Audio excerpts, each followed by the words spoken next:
Princess Zara pressed her face against the cold metal floor of her crashed transport ship. Her head pounded with pain, and purple blood dripped from a cut on her forehead. Around her, pieces of broken glass and twisted metal covered everything. The ship's emergency lights flashed red, casting strange shadows on the walls. "Captain Leo," she called out weakly. Her voice echoed in the damaged cabin. "Captain, can you hear me?" A low groan came from the pilot's seat. Captain Leo, her loyal guard for 10 years, was slumped forward.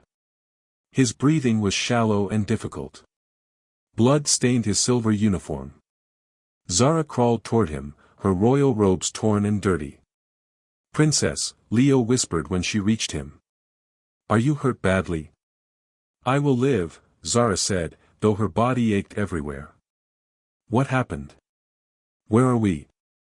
Leo coughed, and more blood appeared on his lips. "The Vrex found us. Their ships came from nowhere. I had to make an emergency landing." He pointed toward the broken viewport. "This is Kepler 442b. Old human mining planet." Zara's heart sank. She knew about the Vrex raiders. They were savage hunters who killed for sport. Once they picked a target, they never stopped hunting until their prey was dead. Her father, the Kelthran Emperor, had fought wars against them for years. "The distress beacon," she said. "Did you activate it?" "Yes, but help will take days to reach us. The Vrex will track us down in hours." Leo's eyes closed. "Princess, you must run. Hide in the old mines. Maybe you can survive until rescue comes." Zara stood up slowly. Through the cracked viewport, she could see the dark landscape of Kepler 442b. The planet looked empty and cold. Rocky mountains rose in the distance. Abandoned mining equipment sat scattered across the ground like the bones of dead animals. "I will not leave you, Captain," she said. "You must," Leo said firmly. "You are the heir to the throne. Your people need you alive." He reached into his jacket and pulled out a small device. "Take this emergency beacon. When rescue ships arrive, they will find you." Zara took the beacon with shaking hands. She had never been alone before. Palace guards had protected her all her life. Now she was stranded on a hostile planet with deadly hunters searching for her. "Go now," Leo said. "Before they arrive." Zara kissed her old friend's forehead. "I will remember you always, Captain." She gathered what supplies she could find. A water container, some food packets, and a small laser pistol that Leo always carried. The weapon felt heavy and unfamiliar in her hands. She had learned to shoot during royal training, but she was no warrior. Outside the ship, the air was thin and cold. Zara pulled her torn robes tighter around her shoulders. The silence was complete except for the wind whistling through the abandoned mining structures. She had heard stories about human mining colonies. They could dig deeper into planets than any other species in the galaxy. Following a path marked with faded human signs, Zara walked toward the main mining complex. The buildings were old but solid.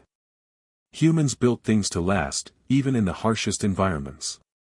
She passed huge machines designed to extract precious metals from deep underground. Everything was covered in dust from years of abandonment. The entrance to the mines yawned before her like the mouth of a great beast. Dark tunnels led deep into the planet's core. Zara activated a light on the emergency beacon and stepped inside. The temperature dropped immediately. Her breath came out in small white clouds. The main tunnel was wide enough for large vehicles. Rails for mining cars ran along the floor. Side passages branched off in all directions. This place was like an underground city carved from solid rock. Zara chose the largest passage and kept walking deeper. After 20 minutes of walking, she heard something that made her freeze. The sound of metal hitting metal echoed from somewhere ahead.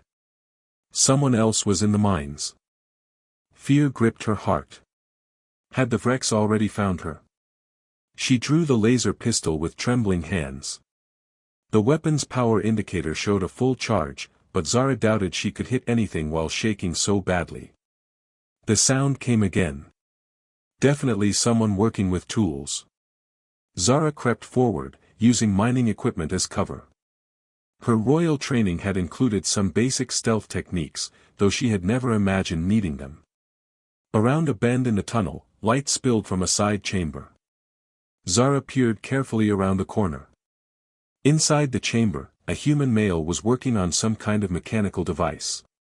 He appeared to be about 30 years old, with brown hair and clothes that had seen better days. Tools and spare parts covered a makeshift workbench. The human looked completely ordinary. Nothing like the legendary warriors from the old stories. Those tales spoke of humans who could fight armies single-handed. This man looked like he would lose a fight with a strong breeze. But he was her only hope. Zara stepped into the light, keeping the pistol ready.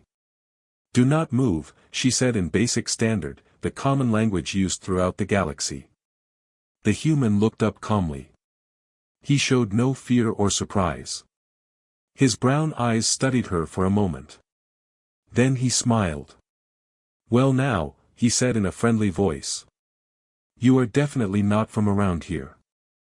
"I am Princess Zara of the Kelthran Empire," she announced. "This planet is under my protection." The human chuckled. "Princess, this planet does not belong to anyone anymore. The mining company pulled out 8 months ago. I am the only one left."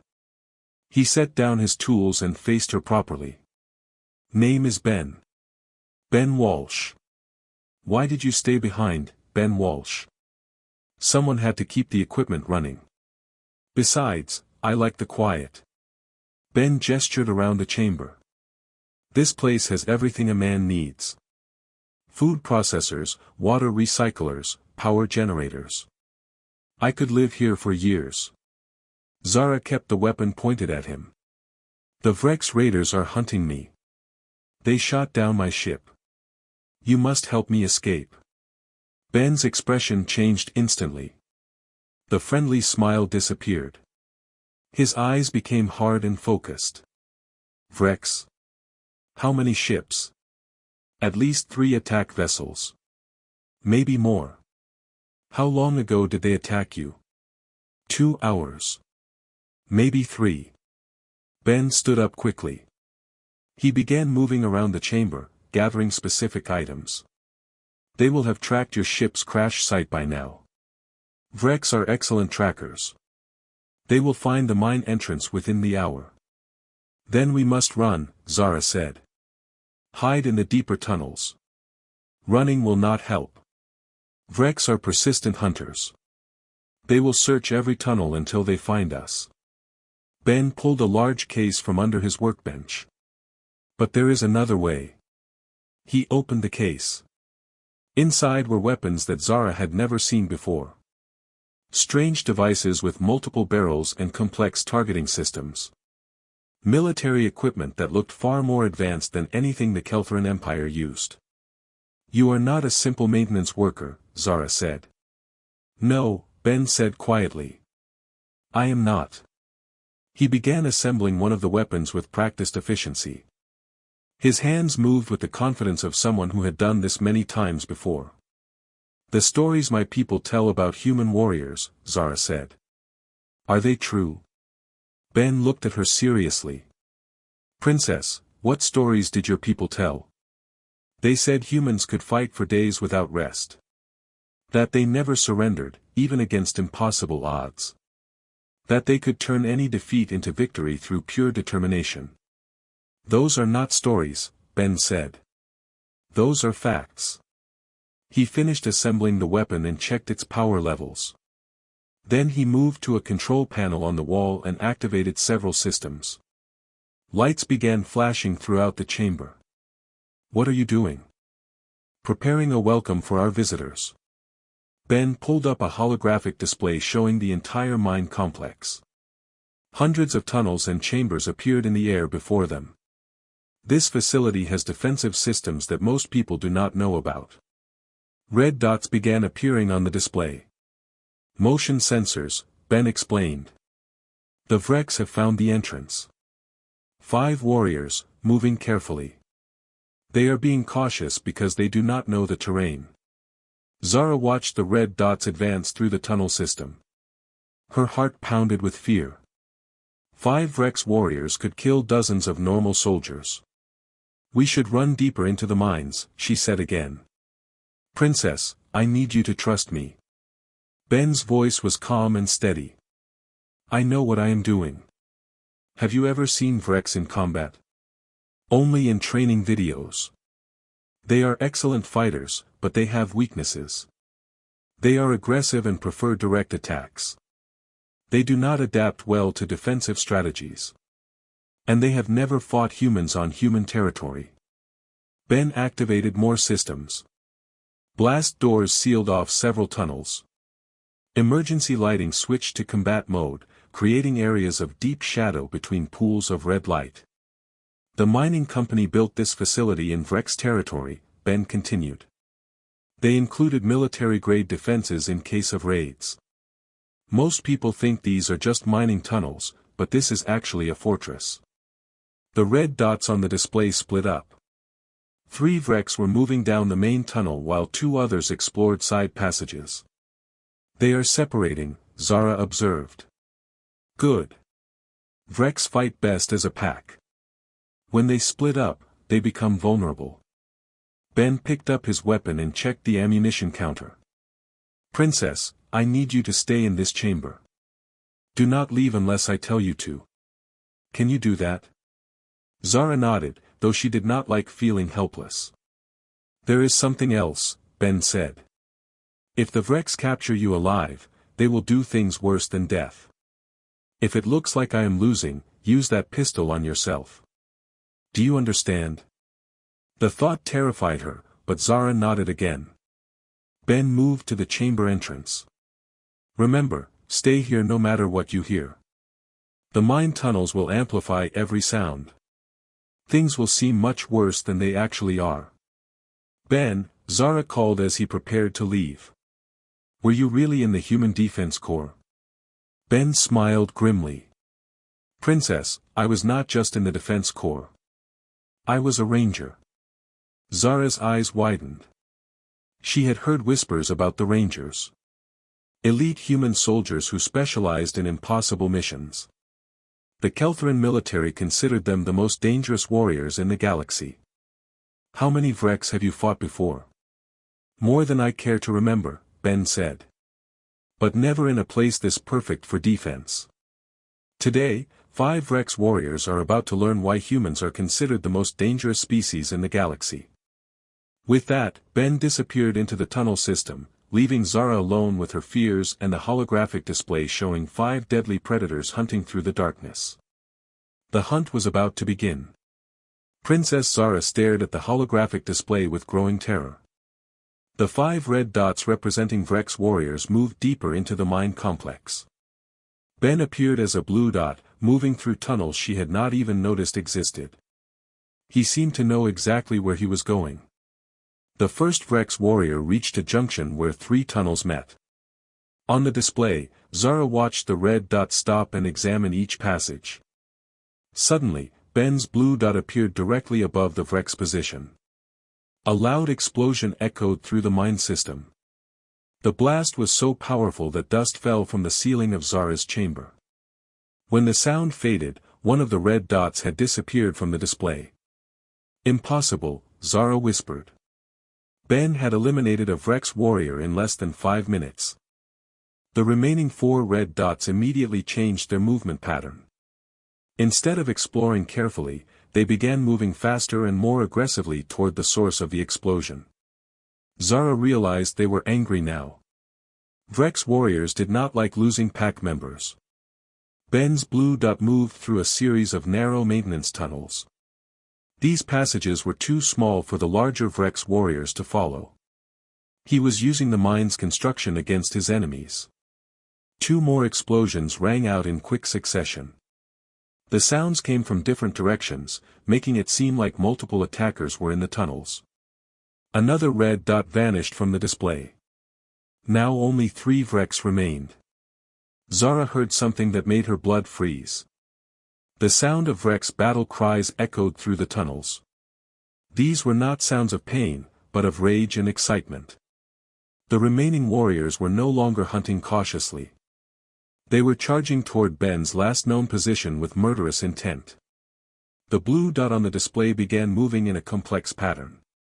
Ben was leading his pursuers through a maze of tunnels and chambers. Sometimes he would disappear from the sensors entirely, only to reappear somewhere completely unexpected. A new sound joined the Vreks' war cries. The rapid firing of Ben's advanced weapon created a continuous thundering noise that seemed to come from everywhere at once. The mine's acoustic design was working perfectly. The Vreks could not tell where the shots were actually coming from. "Come on, you ugly monsters," Zara heard Ben's voice echo through the tunnels. His words were calm and controlled, not like someone fighting for his life. "Is that the best you can do?" One of the remaining Vreks warriors let out a howl of frustration. These predators were used to hunting prey that ran in terror. Ben was actively taunting them while picking them off one by one. Another explosion shook the mine. This one was different from the others. Instead of a sharp crack, it was a deep rumbling sound that lasted several seconds. On the display, Zara watched an entire section of tunnels collapse. 2 red dots were trapped on one side while the third was cut off completely. Ben had just split his remaining enemies into 2 separate groups. For the next hour, Princess Zara listened to the most incredible battle she had ever experienced. Ben moved through the mine like a ghost, striking from unexpected angles and disappearing before his enemies could respond. He used every advantage the environment provided. When the Vreks tried to break through the collapsed tunnel, Ben triggered mining charges that brought down even more rock. When they attempted to climb through ventilation shafts, he filled the passages with smoke from the facility's fire suppression system. When they tried to track him by sound, he activated machinery throughout the complex to create false noise signatures. The isolated Vreks warrior lasted only 20 minutes. Zara watched its red dot wander through empty tunnels while Ben stalked it from hidden maintenance passages. The warrior's death cry was brief and sudden. 2 Vreks remained, trapped together in a section of the mine that Ben had deliberately sealed off. These were the most dangerous ones. Trapped predators often became completely savage in their desperation. "Princess," Ben's voice came through the communication system. "Can you hear me?" "Yes," Zara replied quickly. "Are you injured?" "Minor cuts and bruises. Nothing serious. The last 2 warriors are cornered, but they will not give up easily. I am going to end this now. Be careful, Ben."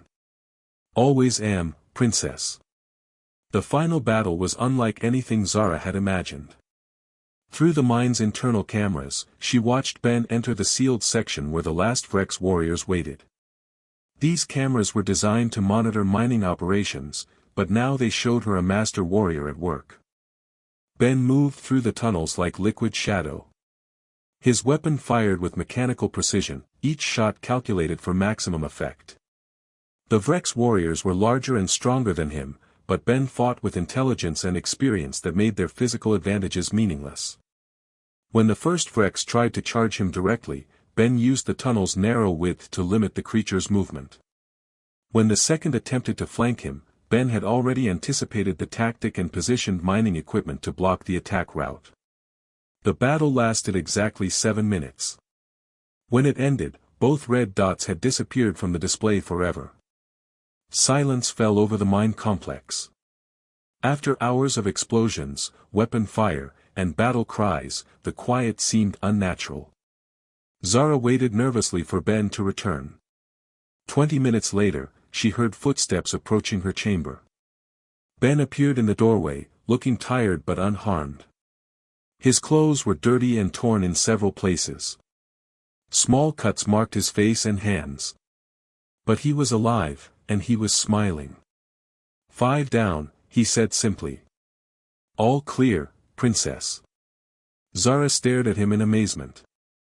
"You defeated 5 Vreks warriors by yourself. The mind did most of the work. I just knew how to use it properly. Ben sat down heavily on a supply crate. Home field advantage makes all the difference. How did you learn to fight like that? Ranger training covers everything from large-scale battles to single-person operations. We study every known alien fighting style and develop countermeasures. Vrex tactics have not changed in centuries. They rely on intimidation and brute force. Against a prepared human defender, those tactics become weaknesses. Zara moved closer to examine his injuries. You need medical attention. These are nothing. I have had much worse. Ben activated the communication system. More importantly, I am picking up signals from orbit. Your rescue ships have arrived. Through the mine's external cameras, Zara could see sleek Kelthran vessels landing near her crashed transport. Search teams were already spreading out to look for her. They will never believe what happened here, she said. Most people prefer not to believe stories about human combat capabilities, Ben replied. It makes them uncomfortable to think about what humans can do when properly motivated. Were the old stories about human warriors really true? All of them? Ben considered the question seriously. Princess, those stories your people tell about humans fighting impossible odds and never surrendering? Those are the mild versions. The real stories would give you nightmares. Show me, Zara said suddenly. Show you what? Show me the real stories. I want to understand what humans are truly capable of. Ben looked at her for a long moment. Then he activated a wall display and pulled up historical records from his personal files. Images appeared showing human soldiers in various conflicts throughout the galaxy.